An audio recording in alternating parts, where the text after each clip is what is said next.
Michael Chandler praises UFC 305 star for scoring faceplant KO win over granite-chinned former Khamzat Chimaev opponent. Michael Chandler shouted out Carlos Prates following his latest win. The Brazilian delivered another highlight reel finish when he squared off against Li Jingliang in his toughest fight to date at UFC 305 in Perth on Saturday night.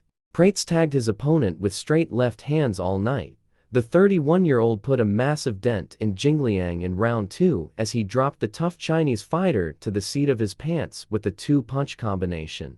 Leach bounced back to his feet, but he looked extremely wobbly. Prates backed him up against the fence and continued to land clean with his straight left hand, which he slightly modified to force the finish. The nightmare turned it into a hook and put his rival to sleep.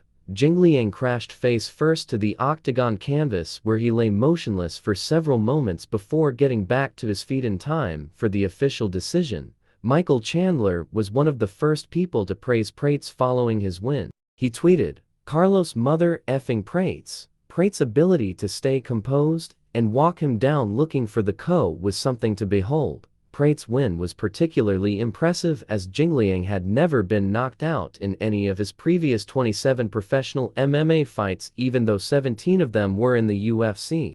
The 36-year-old has shared the octagon with top welterweight contenders Khamzat Chimaev, Santiago Ponzinibbio, and Neil Magny.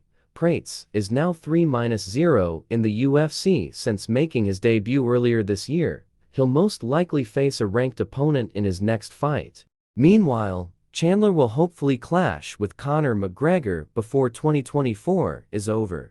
The two men were supposed to square off at UFC 303 in June, but McGregor broke his pinky toe in training and withdrew from the eagerly anticipated event. UFC boss Dana White doubts they'll meet before 2024 is over, even though McGregor and Chandler are desperate to fight each other this December. MMA fans are impatiently waiting for an official announcement about the most hotly anticipated fight of the year.